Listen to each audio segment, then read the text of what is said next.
the founder of Avenue Healthcare.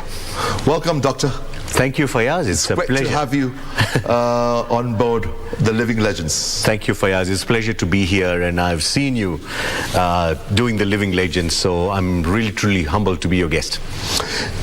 And we're extremely honored that you're here with us. Right, let's get going. Yeah. Let's start off with your early life and education. So, yeah, I was born in Mombasa. I'm a third generation Kenyan. My early days were in the city of Mombasa. Then I had my primary and secondary education here. I went to the University of Nairobi, right, and graduated in 1995 as a medical doctor. And did my internship at the Kenyatta National Hospital before establishing Avenue Healthcare as a startup company in that year. And your schooling was in primary, secondary? Yes. So primary school was at the Consolata Primary School in Westland. Secondary was Highway Secondary School. And my A-levels was at Strathmore College before University of Nairobi. Before your transition to University of Nairobi. Now, you studied medicine at the University of Nairobi at a tumultuous time. Doctors striking, others leaving the country for better opportunities. And obviously, University of Nairobi closures due to changes in policy like withdrawal of the boom, yes, which was your stipend. Correct. Now, how did this period affect your study programs at that point in time? So one big thing that it affected me was it took me 7 years instead of 5 years to complete my training. But the other realization that came to me was that healthcare was a challenging sector. And it still is.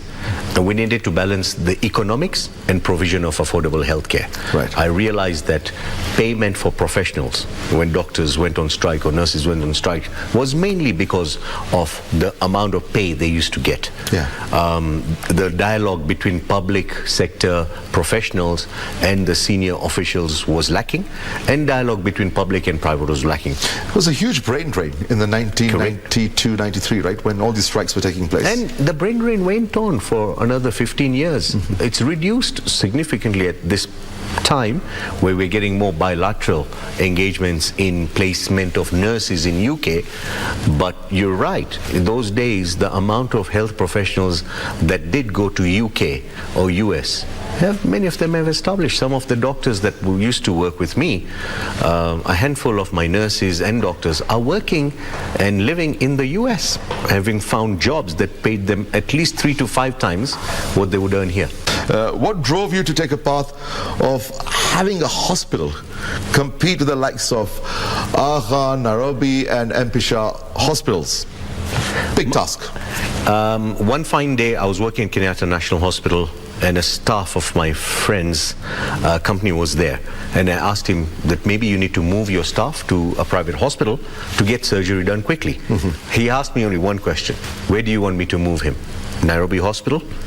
With a huge cost and deposit like that, it dawned on to me that there was no choice between affordable, perhaps public sector healthcare services and the high cost that of the hospitals that you mentioned. The gap was too big. Too huge. Yeah. This led to me starting Avenue Healthcare as literally a mobile healthcare player in the market, where I made a van and I started taking healthcare closer to the people.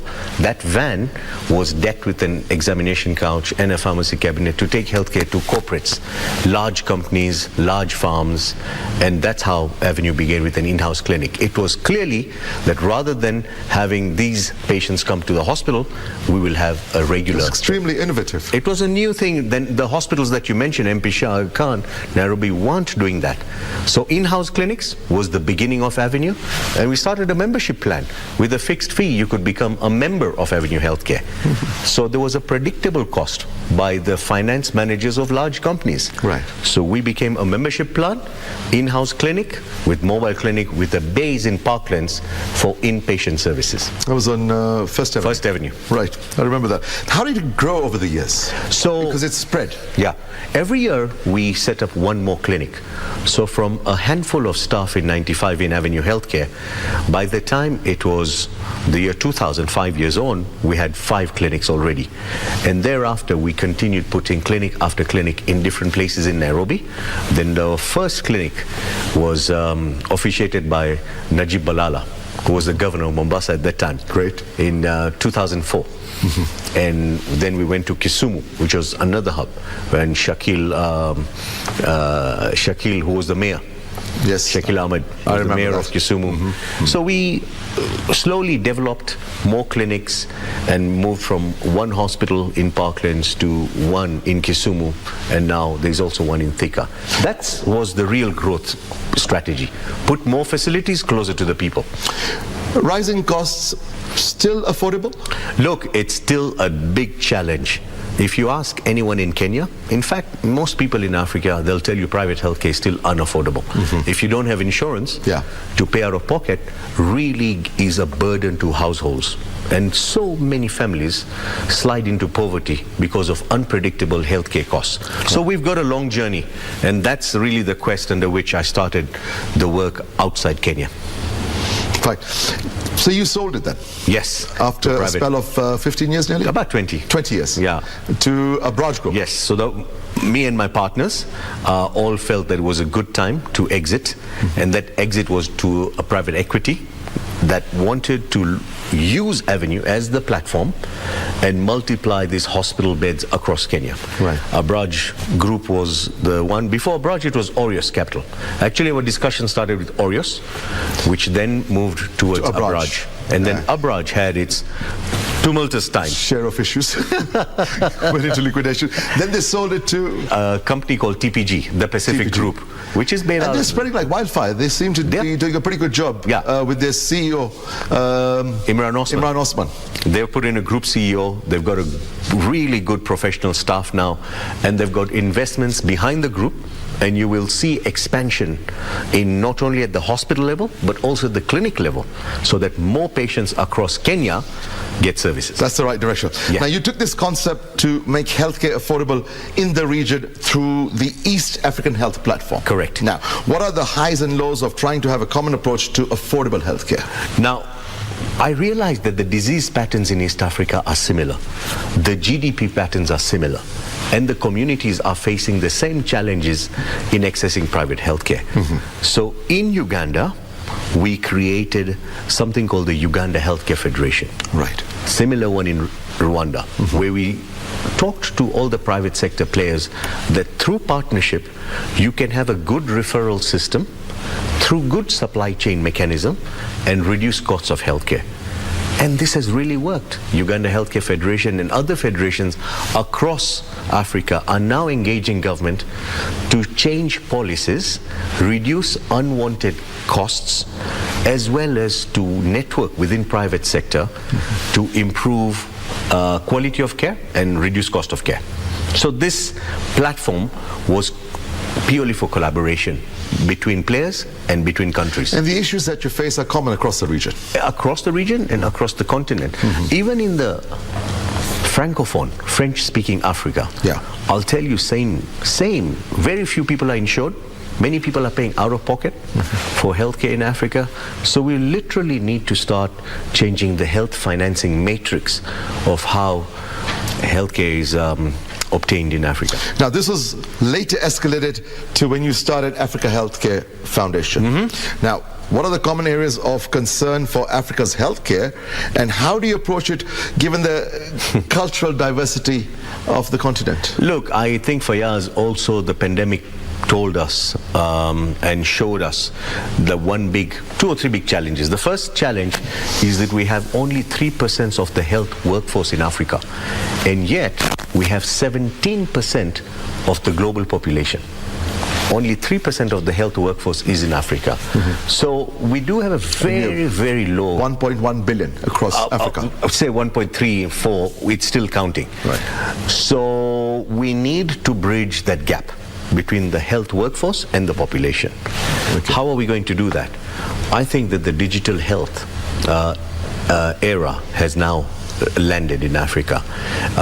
It was illegal to do telemedicine before the pandemic. Nobody had a license. Really? Yeah. Interesting. And now we have over 75 companies in Kenya that have been licensed to carry out telemedicine, virtual care. Right. I know many viewers have tried it. And maybe in 5 years' time, the number of viewers who will be listening to this will say, yes, we have actually experienced healthcare digitally. Yeah. So you can dial a doctor, you can even dial a delivery of your medicine. We never used to be able to do that.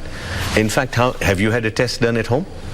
You had phlebotomist or laboratory specialist coming home to do your swab, to do a COVID test. This service is being provided now. Yeah. So which is pretty convenient. So convenience and digital healthcare will be one major area in bridging the gap of the health workforce.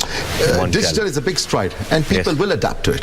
They will. Because it is the way forward. And the younger generation is very comfortable in having a teleconsultation and potentially having a telediagnosis.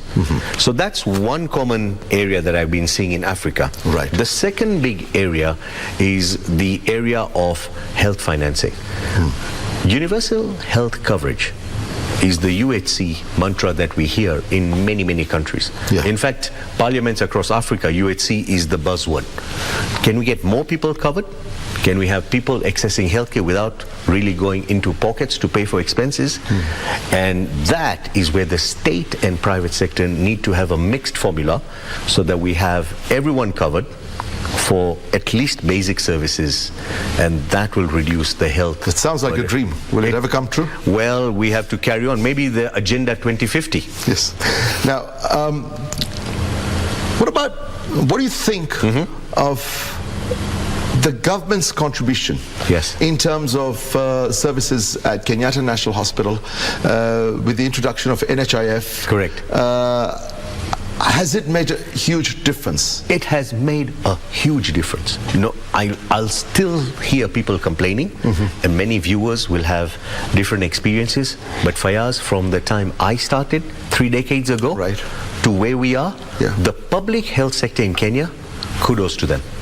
They've moved in huge leaps and bounds. Personally, I feel they've done a wonderful job. Your dialysis, your operations, absolutely, all covered. Go to Thakker Road, that hospital known as the Kenyatta University Teaching and Referral Hospital. They have Africa's second sophisticated machinery for cancer therapy. It's known as a cyber knife. It's Africa's second machine after Cairo, and it's on Thakker Road to accurately manage cancer cases. Accuray from US provided this machine. And so we are moving ahead. MRI. So that's a free service? No, there will be a payment for it, of course. But the fact is that it's available. You don't really have to leave Kenya to get this accurate. And if you see this machinery, it's a private setup. It is in KU. It's still run by the Kenyatta University, but they have to recoup their costs. And I'm sure there's... So there should be a minimal cost of maintaining it. But to your point, the clinics are better, the hospitals are better, the supply chain is improved. But is it to the standard that we want? Maybe not. So reforms are going on. Is NHIF improving? Absolutely. From the time I remember, their efficiency costs or their efficiency overall has improved. But there's room for improvement, and that's why I hope that the Kenya Kwanza team are very focused, and UHC is on the spotlight on what they're doing. So I think they've done a wonderful job so far. So let's give credit where it's due. We're always quite critical, but this time we must give credit. Now, thank you. You also currently chair the Kenya Health Professional Oversight Authority. Correct. Now, this is a government institution that is supposed to promote best practices according to the standards of the industry. Absolutely. Right? Yes. Explain its role in Kenya. So, look, we have 42 cadres in the health profession. Right. 9 are regulated. These include doctors, nurses, dentists, physiotherapists, so on and so forth. Our role is to ensure that these regulatory boards do a great job, and the unregulated professions like the audiologists, the community health workers, podiatrists, so on and so forth, get regulated, including opticians. So we are busy rolling out first the licenses of the unlicensed. That's our first job, our mandate. Our second mandate is to ensure that the population and the public, if they have a complaint against any health professional, there should be a clear, systematic manner. Most Kenyans will tell you that you can't complain against a doctor because nobody listens to it. We want to... They also say doctors are a closed shop. Closed shop. And by the way, if you complain about a doctor, nobody will listen to you. Nobody will listen to you. And you won't get your case heard. Now, we want to demystify Now, this is where I want to bring this is where I want to bring the relationship between medics and the public. Okay? Yes. Right? Kenyans have stories of misdiagnoses that have cost them a lot of money, and then they seek alternative opinions abroad, and then they suddenly realize that that wasn't the right diagnosis, ends up costing them more. They lose trust in doctors. Absolutely. And regaining that trust is an uphill task. Yes. What are you doing at the authority to bring back credibility to the profession in this information age? One thing is to have an official complaint lodging system. If there is a transparent, easy complaint lodging system, it will bring more trust to the public about healthcare. Right. The second one is we are trying to tell the healthcare professionals about not being a very closed shop and being open with patients should a patient want a second opinion. So if you wanted a second opinion, Fayaz, telling your doctor you want a second opinion is an uphill task. Right. You're extremely scared, and you probably would do it behind his back. And then you'll end up going to India to get the treatment at half the price and come back and say the Kenyan doctors are fleecing them. Right. We want to change that narrative. We want the doctors and hospitals to be very open about patients requiring second opinion and costs. This complaint lodging system and fair appeals will improve trust in the healthcare system. That's what we're doing at the authority. It's been talked about for years. Will it ever happen? Yes, it's actually happening. Maybe in a year's time when I come back, I'll tell you how many complaints we've been able to address and making it easy for Kenyans to complain. And Kenyans are a vocal society. So Kenyans on Twitter, Kenyans on social media. So if we give a dialogue, it's the best way to change it. I'm very optimistic that the trust level in the health service is going to grow. I like your optimism and I wish you all the best. Now, we talked about this a little earlier. Universal health care. Yes. It's going to be a difficult task. We need more money for health, but we also need more health for the money. Right? So we do get a certain allocation budget from the Treasury. We need to do the best we can with that funding. But we do need to raise funds for healthcare sector. We need at least 15% of the budget. It's 3 times what is being allocated from Treasury. Can a model come up where every citizen is insured? Some backing for the government that works with the private sector? A kind of an American system which is correct, also being abused. You know, I think you're so right. And this is a discussion we have almost every other day. The main challenge is that we have a very small formally employed sector in Kenya. Our numbers are really small. 2-3 million formally employed. We have a very large informal population. To have the informal population contribute regularly is an extremely difficult task. Most people pay when they're sick. When they're not sick, they don't contribute to the system. Now, how do you bring everybody in a contributory bracket on board? That is the biggest challenge that Kenya Kwanza is facing, and they're trying to engage the informal sector to be fully engaged in contributory system. And also they are looking at a higher contribution to NHIF and NSSF that we've already seen. So the whole welfare system is being strengthened under the current administration. Okay, you over the years you've been honored with various awards. Correct. Tell us about the awards that are close to your heart. The 2 awards that are closest to my heart is 4 years into my business at Avenue Healthcare. I was invited by Rotary International, right? By Mr. Mwenesi, Mike Eldon, and many others. And they accorded me the best male entrepreneur of the year in Kenya. Having seen what I had done in 4 years in the private healthcare space with mobile clinics and in-house clinics and more people being given affordable private healthcare, it's a real award that I cherish. In fact, that award sits in my office and I quite often remember. It's extremely honorable. 2004 was the other award that was bestowed onto me by Professor Kamarogo, who I admire a lot as a mentor. and I received the Kenya Medical Association Chairman's Award. That award was for the profession being honored, or professional being honored in the medical space. So those two awards are very close to my heart. Once again, a very, very big honor. It's been an extreme pleasure speaking to Dr. Amit Thakker, the current chairman and founder of Africa Health Business and the chairman of the Kenya Health Professional Oversight Authority. He founded Avenue Healthcare and saw it grow to a large enterprise. He oversaw the growth of the Avenue Healthcare Group and set up an organization to integrate and upgrade healthcare in East Africa and Africa. Thank you, Dr. Thakker, for being our guest. I am Fayaz Qureshi. Thank you for watching.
Allah